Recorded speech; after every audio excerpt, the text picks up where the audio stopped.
Murray Bovine joining me on the panel so far. Derek Frisbee from DF Sports and Double P if he can ever get his microphone to work.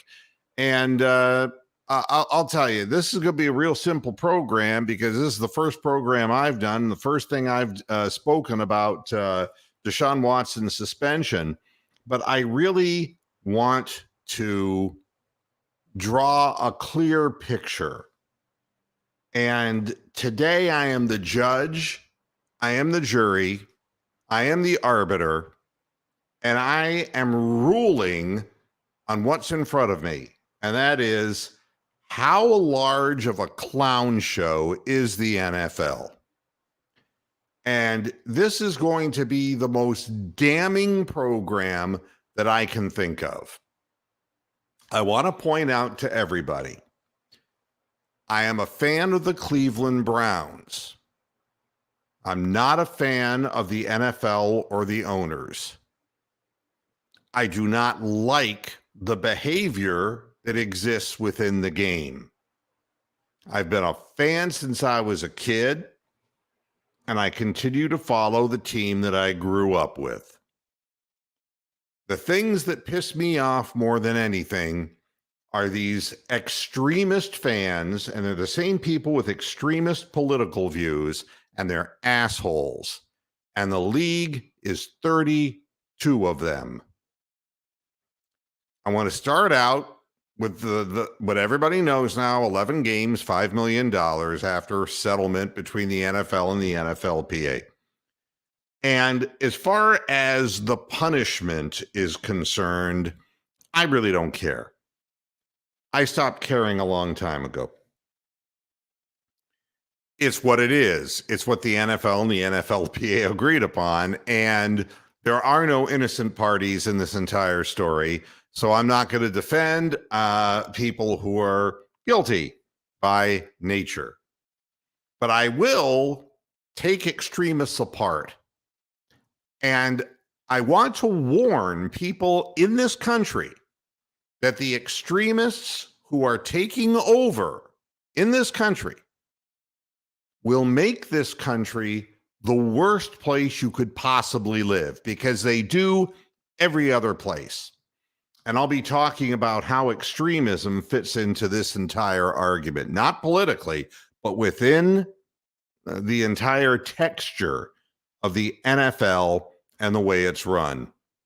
First things first. So the story comes out that he's been suspended 11 games and fined $5 million, right?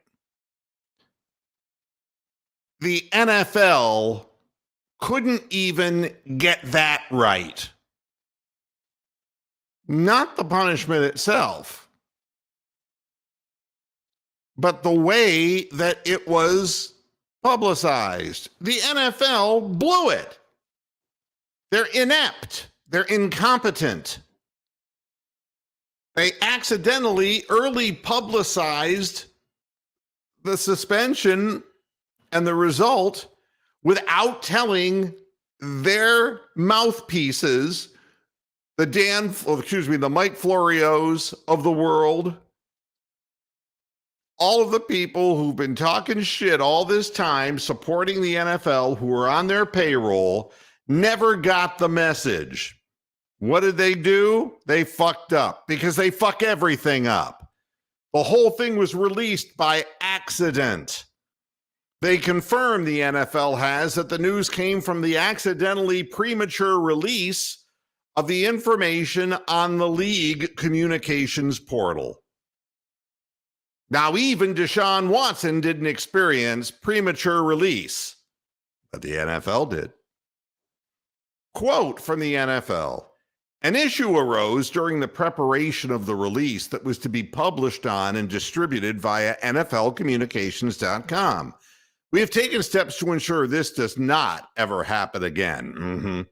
So from the very second that we waited forever and ever and ever for this decision to come down, they couldn't even get the communications out right. Clown show. That is A. That's exhibit A of how they're a clown show. All right? There's plenty more to come.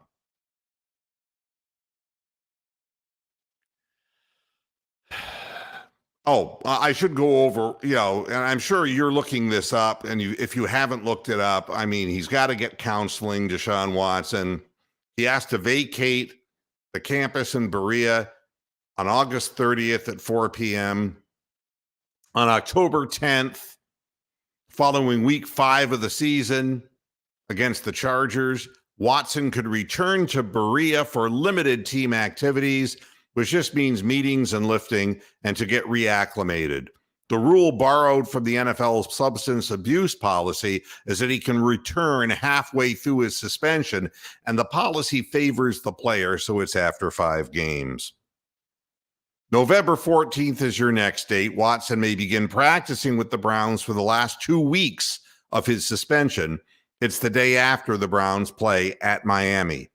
November 28th, he officially becomes eligible to play in games and can participate fully in all team activities. And then on December 4th, he's eligible to play, yes, in Houston.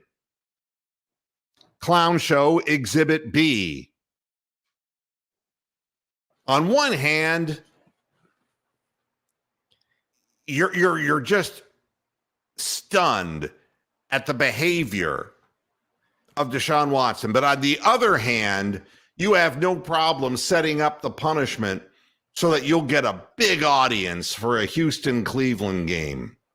Well, and you know what's interesting about that as well is if you look at the rest of the NFL, who's Baker Mayfield play week 1? The Cleveland Browns. Who's Russell Wilson play week 1? Seattle Seahawks.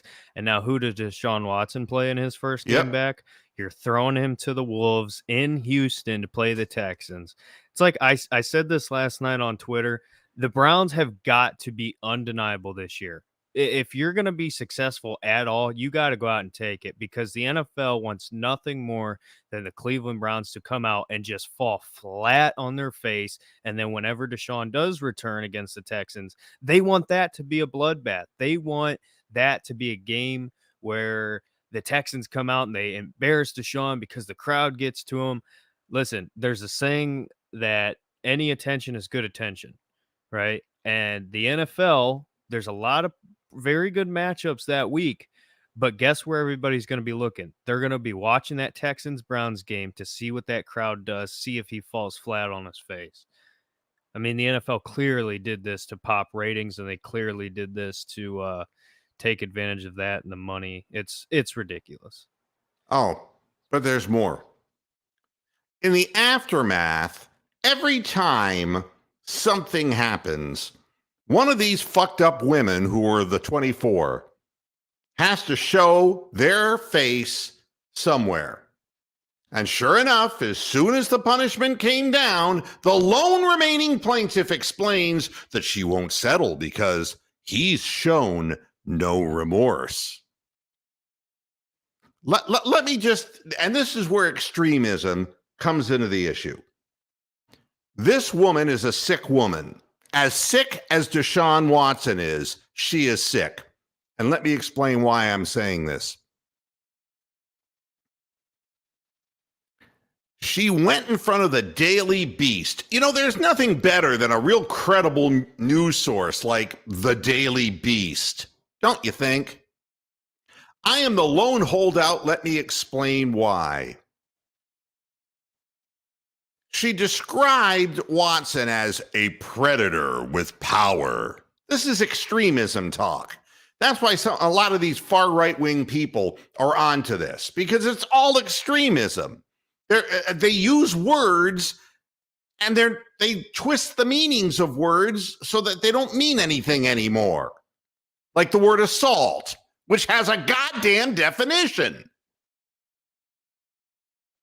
Get this. She was forced to quit her job as a massage therapist in May. For the sake of my health and life, I've not felt safe providing therapy since before June of 2020. That's your fucking problem. You let him into the goddamn room with a little cloth. You didn't drape the table. You didn't do anything. And I don't know in her individual case But the fact that she's afraid to go back to work, I have female massage therapist friends who worked on me for years, and every one of them told me of different occasions in which men expose themselves to them.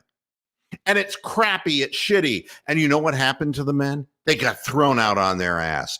If it was in a spa, like at Top Notch in Stowe, Vermont, where I used to live half the year, some of the best massage bodywork people that I've ever worked with in my life, and I love those people with all of my heart. They all told me stories. All you have to do is say no. None of them stopped what they were doing professionally. It didn't force them to quit their jobs. That's bullshit. That's extremist bullshit. She said she won't settle because she feels Watson is not sincerely sorry and hasn't shown a willingness to get well in his settlement offers to her. To her, he did it for the league. It's already in the settlement. He's got to see a therapist, and he needs to. So the reason she won't settle is because she feels that he's not sorry. You know, I'm so sick of the extremists, you know? On one hand, Hunter Biden's laptop, that's the biggest sin in the world. But the former president of the United States and stealing national documents is not a big problem. And you know, the truth always falls in between. Extremism just makes people angry. Now, the thing that really makes me just shake my big cow head and wonder is, and Lauren Baxley is her name. I don't feel sorry for Lauren Baxley because she could be working today. She needs to see a therapist. There was no assault. I will repeat, there was no assault. None. And this is what Baxley said. Watson still refuses to admit that he harassed and committed indecent assault against me. Wrong. Extremist. Mussolini, extremist. I know who you are. Don't be fucking around. Just keep putting things into the chat room and your speech, it will become apparent to everybody who you are. That's why y'all don't hang around here anymore. Okay? I don't like that. I love opinions, but extremism, no. There was no assault. And if you don't believe me, ask every single juror, every single court, every single qualified legal mind, including Sue L. Robinson, including Mr. Harvey. And why is the NFL a clown show? Because the commissioner who represents the owners who have committed far greater crimes and assaults than what this guy has been accused of that he didn't do. This is, to me, the saddest part of everything is that the NFL has chosen to take this road when things are happening every day in the league. And the commissioner steps on his own dick, stands up in front of the world and says, you know, it's gotta be an indefinite suspension. An extremist like faggoty Mussolini there. Yeah. Bring it. You got behind the commish, didn't you? Because you're all extremists. Oh, you know, yeah, big talk, big talk, big talk. You're super patriots, big talk. You're cowards is what you are. You just want to join the powerful people. That's all. And the NFL, when the commissioner stands up there and makes this plea and says, it's got to be, man, it's got to be an indefinite suspension. We're talking about he's got to beg and borrow and steal to get reinstated. Then all of a sudden, when the legal body gets back to the NFL and says, Commish, I don't know how to tell you this, but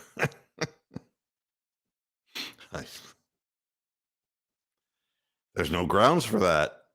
Every single layer of this, every legal person, the only people who are saying things like indefinite suspension or like Mussolini, who, are in, trysts with extremists who are saying he should never be allowed to play football again. Now, that's what extremists are. Just wrong. You'll take what you can by force. I get it. That's why you love the NFL. Ronald, let me clarify everything to you. They're all corrupt and they all play for the red team. Come on. Wake up. Fuck Joe Biden. Fuck Ron DeSantis. They will scream from the highest perch to get your attention if you're an extremist. Sorry, Ronald. If you believe that it's all one side, you're an extremist. Sorry. But at least you're an educated one, unlike the guy in the chat room above you, who's totally uneducated, can't keep a job. All right. So by the time Baxley is done, she continues to say, any settlement offer he has made has been a dismissal of his evil actions, and I know that unless there is an authoritative intervention, he will continue his destructive behavior. Well, I'll tell you this. I'm not an extremist.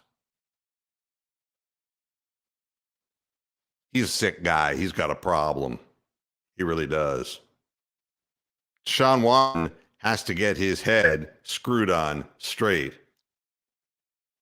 But I'm going to tell you who's to blame for Deshaun Watson's actions and others just like him who've done far worse things.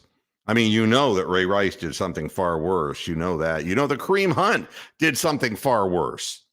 When you're striking women, when you're physically abusing women, I'm sorry, that's assault.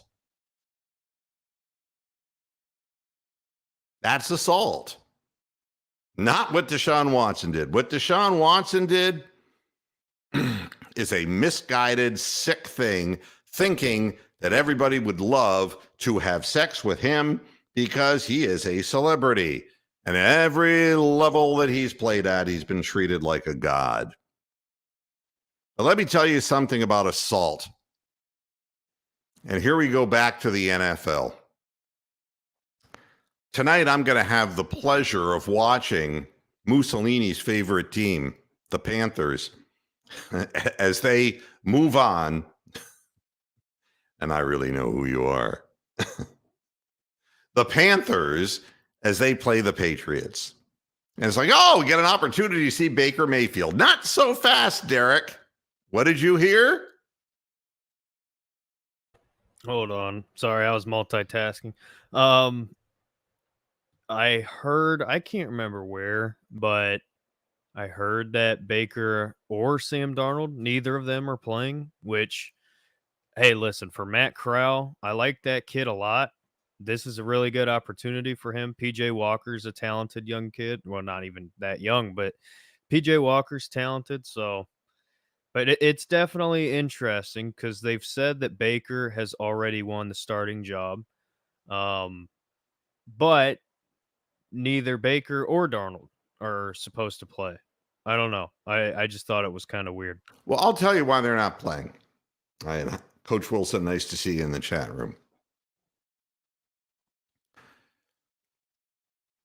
The Browns and the Eagles this week are doing what many teams are doing. They're having live practices with opposition. The team that they're going to play this weekend, they're practicing against at, I wouldn't say full speed, no, but they're practicing against bodies other than their own teammates. And the same thing is the case with the Panthers and the Patriots. Practice one for the Panthers and Patriots started right off the bat with fights between the players. All right.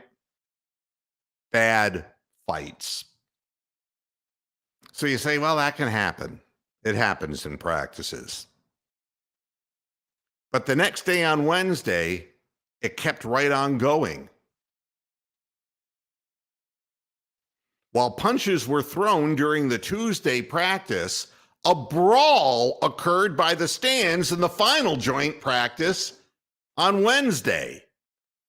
A fan, extremist, was injured in the melee, which was kickstarted after Christian McCaffrey was knocked out of bounds on a running play. McCaffrey spiked the ball at Patriots defensive lineman Deatrich Wise Jr.'s feet, causing a large brawl to ensue. This is the fucking league that cares about assault. Give me a fucking break. Give me a fucking break. There's assault going on the field in practice. And you say to yourself, how controlled are the players who are playing NFL football? Now, a bigot like Mussolini would tell you that crime is a problem in the inner city because, hey, the statistics show that crime is much bigger the closer you get to the bad neighborhoods in Minneapolis, right? That's what they would have you believe. But you know what? There's a problem. There's a problem. You can look at statistics and interpret those statistics in a certain way, but nobody talks about the socialization of what it's like growing up in an area like that and what that does to a child. Here are men who have been playing a violent game since they were in grade school, in pee-wee football, high school football, college football, and then the big money in the NFL. These men are prone to violence. This is what they've learned from coaching at every level. The game is ours to take. We have to go out on the field and assert ourselves. I want you to go out there and play at full speed, and I want chaos out there. You can take painkillers, that's fine. Hit hard. I know. Here's a little foam on the top of your helmet so we'll look better while we're teaching you how to become assault meisters. We act so goddamn surprised that a woman gets kicked on the floor or punched in the face by an NFL player. Well, they're punching the fuck out of each other on a football field at a practice. It's a clown show, folks. And there's fan injured in the melee because he thought that he was part of this. Vince McMahon knew something besides corruption. Vince McMahon learned that the values of society were changed. In the old days in wrestling, there used to be a baby face and there used to be a heel. And surely Mussolini knows this. Surely he knows all about professional wrestling. The good guy and the bad guy. The face versus the heel. But it became old and predictable, and Vince McMahon said, I bet you I can get these stupid fuckers who are paying for tickets for something that's fake and violent and results in premature death of the athletes. Look it up. And you know something? I can get them to start cheering for the heel. I can get them to boo the face. I can get them to do that.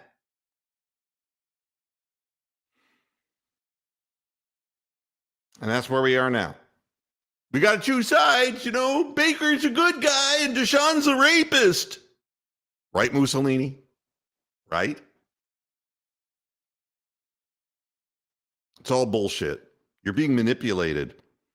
The NFL is a clown show run by extremists.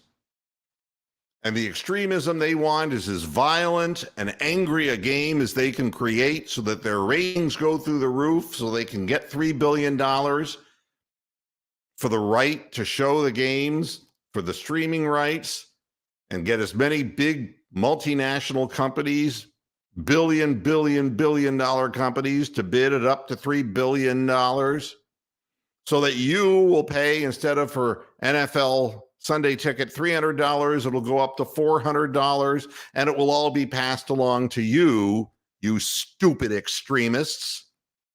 Maybe you want to see this shit. But, you know, you're not going to pick Deshaun Watson out of the pack. He never touched anyone in an assaultive way. Didn't do it. He comes out and he says, I'm still maintaining my innocence, and it makes people angry. The reason it makes them angry is that they're extremists and they don't know the meaning of assault. You know what an assault is? It's the people fighting at practice in New England and the Panthers. That's what assault is. It's punching and kicking and biting and tasing. And Ray Lewis with a knife. It's punching a woman in an elevator, Ray Rice. It's kicking a woman, Kareem Hunt. You know, the amazing thing is, there are people who have done horrible things, and the owners themselves, my goodness, paying for sex with a person who is not a legalized citizen and is an illegal alien. Yet on the other side, you're wanting to build a wall around Mexico. Fuck you, you're extremists. That's breaking the law, folks. Prostitution is against the law.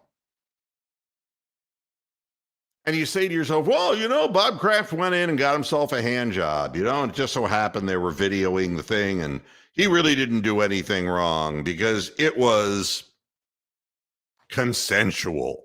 No, it wasn't. The women who are working for virtually nothing in these sweatshop hand job shacks have family back in Korea, you stupid fucks. And those people are being threatened. Do you get it? It is a mafia activity, you stupid fuckers. You're blind. The NFL turns a blind eye to the crimes that the owners commit, and the reason that they lessen their stance for the goddamn indefinite suspension was because of that fact. Because of what the Jerry Joneses did. Jerry Jones had a fucking child and denied that it was his child, refused to have tests, paid off the woman with less money than was needed to raise the child. And he's good. He's good. And then when his daughter comes out, where's the sorrow for her, extremists? She lived her entire life. It wasn't that she didn't know who her father was. He wouldn't admit it. Got to be the worst human being that you could possibly imagine to do something like that to a child. But he did. And he just didn't have to pay anything for it. He got no punishment from the league at all. Neither did Bob Kraft. Neither did Kraft and Belichick and Tom Brady and the whole bunch of them who cheated to win games. Nothing. So there you have it. Clown show. The definition of people who want to enforce rules that they themselves don't have to follow is clown show. I will continue to cheer for the Cleveland Browns, but the thing that really pisses me off more than anything is the self-righteousness and the holiness of the people who want to say, oh, Baker Mayfield was such an innocent in all this. He's just another guy playing football. You know, lots of guys have come and gone from the Browns. You never heard me badmouth Joe Hayden, even though he went to the Steelers. You know I don't like the Steelers, but you never heard me badmouth Joe Hayden. You never heard me badmouth anybody who left Cleveland. You didn't hear me badmouthing OBJ after he left Cleveland. And you don't hear me doing it now. People who played for the Cleveland Browns, I'm not going to be a turncoat and an extremist. I'm not going to do it. I like my team, even if some of the guys on the team I have to criticize because they're not that good. That's why I do a podcast, is to be balanced about this. The balance between fandom and reality. Today in practice, if you missed it, 2-minute drill. The coaching staff had to pull Jedrick Wills. Did you hear about this, Derek? No, I did not. No? What happened? This is really lovely. This was reported by Scott Petrak. A left tackle, Jedrick Wills Jr., just had a rough stretch in a 2-minute drill. He was called for multiple penalties and yanked by Kevin Stefanski. In response, Wills rolled his helmet on the ground and was visibly upset. Teammates, including Jadeveon Clowney, talked to him, and then Bill Callahan, the line coach, pulled him aside.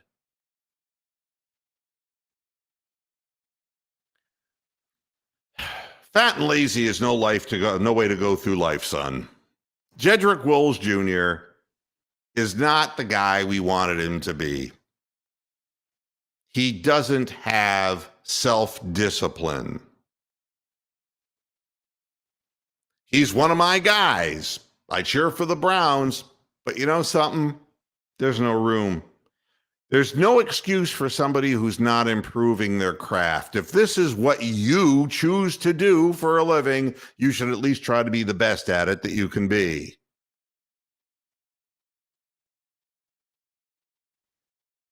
We don't have anybody else to play left tackle. So it doesn't matter. I mean, right off the bat, Jacoby Brissett is going to be in trouble. In trouble. From his damn blind side. Jedrick Wills is hurt all the time. He's not in shape. Well, and what's sad about Jedrick Wills, it's not that the guy doesn't have talent, because the guy has crazy talent. If you watch his footwork and his technique, his hand placement, sometimes, like when he puts full effort in, he can be great. But what's going on between the ears, he is just not there. And I know he's not liked, or I should say he's not well liked. I'm sure guys do like him somewhat, but he's not exactly a favorite. It's unfortunate because, again, you got a guy with the talent that he does, but he's just not willing to put himself in the right spot and work on it and actually care. And he's going to find himself on another team, which sucks for the Browns, and it sucks for him because the scheme that we run is still it's perfect for him, in my opinion. It's a scheme where he can just maul guys, but he's not willing to put in the work. He's not willing to put in the effort. And if that doesn't change, which it doesn't seem like it is. Oh, it would have changed by now. Well, that's the thing. And this is a year that they're going to have to decide on him for a 5th-year option.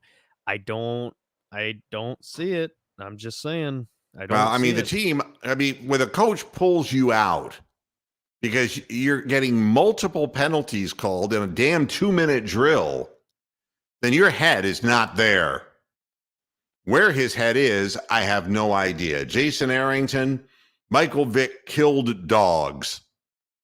He killed living animals in the name of money, sport, and entertainment. You see, this is an assaultive culture, and that's a really good example, Jason. It really is. Thank you. This is what football players grow up around, surrounded by, the attitude that, and it should be no surprise that Chris Benoit killed his whole family. There should be no surprise the violent streak that takes place in a lot of athletes like Junior Seau when they have brain damage. It should not be of surprise to anyone. This is the culture of the league. This is the culture nurtured by the NFL, the most dangerous clown show on earth. But I wanted to tell the Jedrick Wills story just so that people would see I'm a fan, but I'm not afraid to call out players who don't do what they're supposed to do. And I'm tired of seeing that Anthony Schwartz catches passes in practice. But I think it's really remarkable when the Panthers just come right out and say, well, we're not going to play Baker Mayfield or Sam Darnold because they don't want to get their legs broken because these goddamn fights. I mean, it's like the mafioso. It's like vendetta. It's like Joe Turkey Jones dumping Terry Bradshaw on his head after they injured Brian Sipe. That's can we? Yeah. Can we? I just want to go back to left tackle for a second. Sure.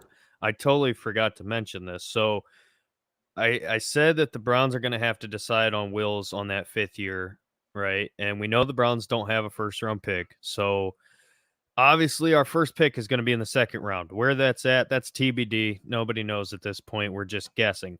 But what have we talked about time after time after time on this program? The Browns need wide receivers. But what's a more pressing need, a left tackle or a wide receiver? So I don't know about you, but just me looking way forward in the future, it does not look good because we're going to have to take a tackle with that first pick. We have to. Conklin is not reliable as far as his injury history. We don't know what's next with him. He spent a major part of last year playing hurt, and he's played well. You know, he's played through. That's not really the concern. It's just long term, he's not the answer. And Jedrick Wills, not only has he not been playing as well as he can, we talked about the mental side of things, and he's now had injuries. So we talk about the needs that the Browns have long term. You're still not going to be able to take a receiver with that first pick next year unless David Bell or DPJ comes out and just absolutely lights it up, which, you know, who knows? But at this point, that first pick for the Browns next year is going to be an offensive tackle. I don't know how it can't be. So I don't know. It's frustrating. I know I'm the draft guy, but it's just long term. Yeah, I mean, you miss something, and it comes back to haunt you, and it never fails that when we don't go after people in positions of obvious need, then all the injuries happen at that position. We've seen this over and over with the Browns, and it's very frustrating. And you know, it's a shame because in his rookie year, Jedrick Wills was a snowplow, man. I mean, he's able to knock people over. He just get a full head of steam, and he was an important part of helping that running game emerge. But the pass blocking, he hasn't worked on moving his feet. Well, and his balance and his technique. I would disagree with you there because I've seen, and again, I'm talking little things, right? And I know obviously flashes don't mean anything at all, right? But there are moments where you see the technique, you see the footwork there. To me, it's not that he can't do it, it's he doesn't want to. He doesn't care. Jedrick Wills is an entitled player. That's what he is, and he thinks because he played at Alabama, and I assume he won national titles while he was there. I can't remember off the top of my head. He thinks that he's going to come in and he doesn't have to work because he's Jedrick Wills, Now, and it sucks. It's horrible for us. but stop and think of the culture that every one of these players is raised in. We talked about Deshaun Watson, and the reason Deshaun Watson won't acknowledge, I don't think he's capable of acknowledging. He needs psychotherapy. He does. He's. I didn't really, I'm declaring my innocence. Still, I didn't really do anything. Yes, you did. Not only did you show the worst possible judgment, you showed a total lack of respect for people, and you have this feeling of invincibility because you got away with this on major college campuses. You got away with it with the Texans who aided and abetted you. And you just got to go on doing it forever. If he does not respond to therapy, then he's going to have problems the rest of his life. And he won't be playing quarterback for the Cleveland Browns. And I don't really care about that part of it. Yeah, if Haslam is stuck with $230 million, fine, fuck Haslam.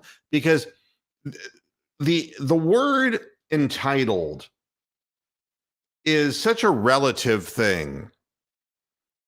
When you are in, the Big 12, okay? What money did they contractualize for, Derek? What do you mean? There was a story that the conference, it was billions of dollars. I didn't hear that about the Big 12. I heard that about the Big 10. Oh, I'm sorry, the Big 10. That's right. Yeah. Yep. Yeah, the Big 10 struck a deal. I can't remember if it was a TV deal or which of the deals it was, but anyway, they got a bunch of new deals, and now the Big 10 is on CBS, NBC, Fox, I think Peacock as well, and it's something along the lines of $1 billion. And now you're starting to see schools say, hey, and this is why USC joined, hey, I want a piece of that pie. Let me come over. So, right. And you want to know what the worst part of the thing is that now suddenly NIL is fine. Now we're going to give them a little crumbs. Entitlement grows with wealth, and the culture that the players follow it was like a line for the movie Rollerball. All you rollerballers, you dream of being an executive like me. And isn't that the bottom line? Because the people who are the most entitled, and you won't hear this from the extremists, are the owners of the NFL. They're the most entitled people in the world. They're sickening. They think they can get away with God only knows. With doctoring footballs and filming teams and impregnating women and denying fatherhood and buying their way out of all kinds of things and not giving rebates to trucking clients, and I can go on and on. So why should the players be any different? This is all part of the culture. And in college, are you kidding me? Nick Saban? The only reason Nick Saban ever got angry about anything is when there was absolutely a chance that other people would be able to cheat as good as he does. That's where entitlement is. But we love to pick on strictly the players, especially the African-American players, I notice. We really like to pick on them for entitlement. But in the big picture, it's all entitlement. And people say, oh, baseball gets it right. And, the NFL gets it wrong, right, Mussolini? No, they don't. No, they don't. Major League Baseball doesn't even have to accommodate antitrust laws. They're above the law that every other business in America has to follow. This whole thing is about entitlement. The wealthier you are, the big Wall Street conglomerates, all these trading firms, it's all about entitlement. And it's never enough. It's never enough for anybody. So now Hector's question, is it the Browns' culture? Yeah, well, I think things at the top bleed down. I really believe that. And I think Jimmy Haslam's a thief. He only cares. I mean, he comes out, right after this whole decision about Deshaun Watson. And, he's trying to give it It's a Wonderful Life ending. Well, doesn't Deshaun Watson deserve a second chance? You don't deserve a second chance, Jimmy. You came here and the first thing you said, I'm going to sit with the fans in the dog pound. You fucking liar. You're not from Cleveland. You're not from Northeast Ohio. You're a hick from Tennessee. You're just a guy whose family supported volunteer football, and you talked your way into, because of family relations and political beliefs, to a small, tiny share of the Pittsburgh Steelers so that you could get in line to become an owner of an NFL team. And we're so lucky to have you, Jimmy. That kind of shit seeps down from the top. And players, they know when business is all about themselves, and they know what it is to go out there and to do a real job. And our guys always end up playing for themselves because that's what Jimmy's doing. And it's too bad because we don't get the results in Cleveland for a lot of reasons. Part of it is that it's just accepted that the Browns are going to get screwed, and the fan base is just waiting for it to happen. The other thing is the league is so powerful, one franchise doesn't really, they can just piss on a number of franchises, and it doesn't really injure the league. Jimmy Haslam, with his 1% or 2% of the Steelers, and he gets 100% of the Browns, he got what he wanted. Fucking pig. He got what he wanted. Now the players, they eventually get what they want by demanding trades like Kareem Hunt. And the athletes are called entitled. But the owners, the owners are the big thieves. The players are the smaller thieves. It's kind of like the difference between The Godfather and Goodfellas. That's the deal. So this is what I know. And it makes me sick because I just want to see a sporting event. I want to see people play hard, but I don't like to see them fighting. I don't like to see men doing damage to one another, trying to injure one another. I don't like that. I don't like to see guys leading with their heads and trying to concuss other players. Nor do I like it when coaches coach that up and owners pretend like, oh, doesn't he deserve a second chance? When Jimmy's had about 7 second and third and fourth and fifth and sixth chances. Isn't that magnanimous of Jimmy? Fucking cretin. It's very, very hard to justify.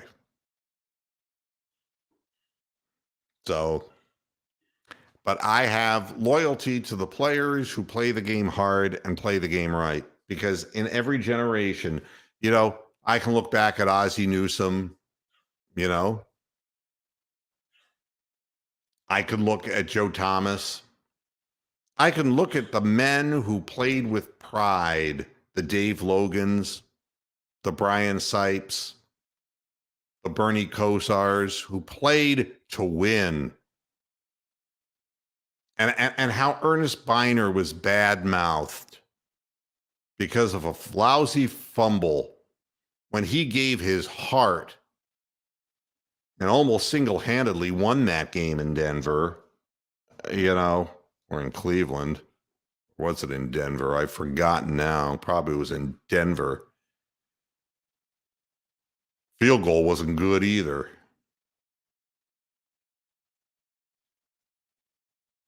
I think the players give up. So, and you know something? Yeah, Hector. I got a kick out of the game the other day. Six runs to the eighth. I mean, they looked dead, and it looked like, oh gosh, they're going to go into another tailspin. And then all of a sudden, man, they put it together. They got some spirit on that team. And that, the thing is, they're playing above 500 baseball with a team concept. What an amazing concept indeed. Where you make contact, you hit the ball away from the shift. You don't try to pull everything. We got guys hitting the right center who are right-handed hitters like Oscar Gonzalez. We've got Stephen Kwan, who's hitting the ball the left side. We got a huge hit from Jose Ramirez, who doesn't care now how many home runs he has. He's got almost 100 runs batted in, and he had an opposite field bloop that got away from the left fielder because the English looked like a cue ball hit by a pool cue and drove in 2 runs. I mean, they are playing like a team. And that's what I liked about, everyone says, well, Red Wright and, and all the Browns didn't get it done with Kosar and all the disappointments of the drive and the fumble. But these guys played together. They played hard. And they were a team. And they didn't act like it was all about them. And that's, we got Josh Naylor, who's a crazy motherfucker when he gets rolling. I wish he'd lose weight and get in shape. He wouldn't be hurt all the time. But, man, he hustles. He plays hard. I mean, from top to bottom, I mean, you look at Jimenez. I mean, he's only 23. This guy is playing like the next Robbie Alomar Jr. He's showing power. He's hitting over 300. He's making contact. He's getting big hits when they count. Same thing with Naylor. Same thing with Ramirez. Kwan and Rosario are table setters. They play together, and we're doing it without hitting very many long balls. Yeah, and they start up against the White Sox, Rick. That's going to be every series now when you're playing within your division. And I think Tony La Russa is really too long in the tooth to be a manager, quite frankly. I've seen some odd things there. And then there are, of course, the Minnesota Twins, who they're always going to be right in the thick of things. They took a game away from the Guardians by calling that stupid blocking the plate call. That's something that happened to the Twins just 2 weeks before. Same stupid thing. And they wanted, the organization wanted to field a team. I mean, Franmil Reyes is strong enough to hit it out to right center. If he's going to hit his home runs, he hits a lot of his opposite field home runs, except when he convinces himself he wants to hit 480-foot home runs and pull everything, and then he pulls off the ball and he strikes out 40% of the time. I'm happy he's gone too. The team gave him every opportunity. If he succeeds somewhere else with that approach, fine. He's not coachable. If Francona can't coach you to do the right thing, then you're uncoachable. Believe me, he's a player's coach. It is fun to watch. I like teams. I cheer for my roster, the guys who do everything they can within the fair way of playing a game to win. I don't like pitchers who throw at hitters and are headhunters. I don't like people like that. There's a way to win.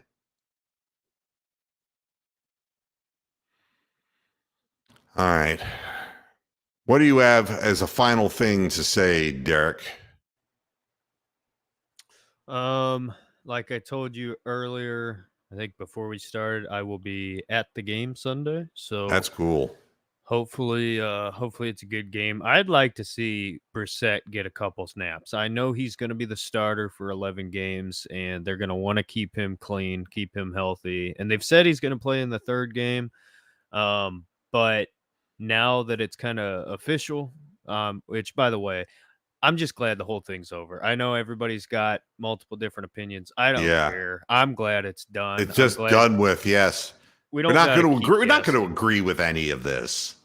No, and another thing that people forget is if you're on that coaching staff, could you imagine trying to plan out the season and plan out your offense, not knowing when your starting quarterback's going to be back? Like, now they finally know that, and regardless, it's probably a lot of pressure off of them from that side of things. Well, it's not a good time for Jedrick Wills to be just kind of not focusing in on the field. Yeah, well, that's a bad look. But yeah, I hope it's a good game. I want to see more from that defensive line, like we talked about from last week's game. Want to see our receivers actually catch balls. That would be great. So, and I want to see with clarity what's going on with Ford. I want to be able to see against, a team that's a little bit further along, defensively, whether he can be evasive, because this whole thing with, knowing that Watson is not going to be around for 11 games. We know this now. And the team is not going to be a playoff team with Jacoby Brissett playing, starting for the team for 11 games. It's not, There's two things that I'm really going to be paying attention to, and I think everybody should if you're a Browns fan. A, what does the depth look like at center now that Nick Harris is gone and then Dawson Deaton is gone? We know Pocic is going to be the starter, but are they going to throw in, Dunn? Are they going to throw in Hance to try to play center? It's scary. It's going to be interesting to see how they throw pieces out there. That's another thing. And then also, Jamarcus Bradley returned all the kicks and punts last week. I want to see, is that a reoccurring cycle, or are they going to rotate guys every game? But know what's going to happen. They're going to rotate. And they've already said it was going to be who was it that they said? There was a guy that they were and he's not a name player that they were going to give a shot in this game. And I can't place the name. But he's a UDFA guy. I would think that he's somebody who's got some speed. But we know that's not, from JoJo Natson, that's not the most important consideration for this. But, yeah, first time for me stepping foot in that stadium. So that's a cool thing to get off of the bucket list. Oh, yeah, absolutely. And, I'm just concerned that by the time that Deshaun Watson is able to play, he's not going to be at his best because he hasn't had any live action. and it's going on. I mean, some ridiculous 700 days by the time he comes back. I mean, it's crazy. So to expect anything that way, and this is the last year of Kareem Hunt. And Kareem Hunt is going to go for the gusto because this is negotiating and he's going to go to the highest bidder. So we're going to lose that player. Jerome Ford's not helping Kareem Hunt's chances of a contract extension. I can tell you that. No, that's why I want to see Ford play and I want to get a better idea because we know how easily running backs can get hurt. And consistency too. I mean, we got to remember that it was just one game. I'm excited. A lot of people are excited, but it's not just practice. Anthony Schwartz can make all the catches he wants in practice. It does not matter until you go out there on the game field and prove it. For Ford, it's kind of the same thing. He's going into his second game. Yes, it's preseason, but still put back-to-back games where you have a similar performance. That would be awesome. And I also want to see how the offensive line blocks for him. Because if people are in the backfield smothering him, it ain't his fault. So we got to, it's just a matter of getting a good look. That's Sunday at 1:00 up in Cleveland, WEWS News 5. But it's also going to be on the NFL Network. So there's no reason you should miss this game because it's all available on NFL Network at 1:00 on Sunday. Derek, thanks for joining me. I appreciate it. And have a good time at the game. I will do my best. And thanks, everybody, for tuning in to this Friday edition of Moohead Radio. Back again on Monday, where we'll talk about what happened in the game. There will be no halftime and postgame show, not in the preseason. But I'll be watching. You can count on that. And I'll be back with y'all on Monday at 6 p.m. Until then, hasta la vista, Pasture Heads. Good night.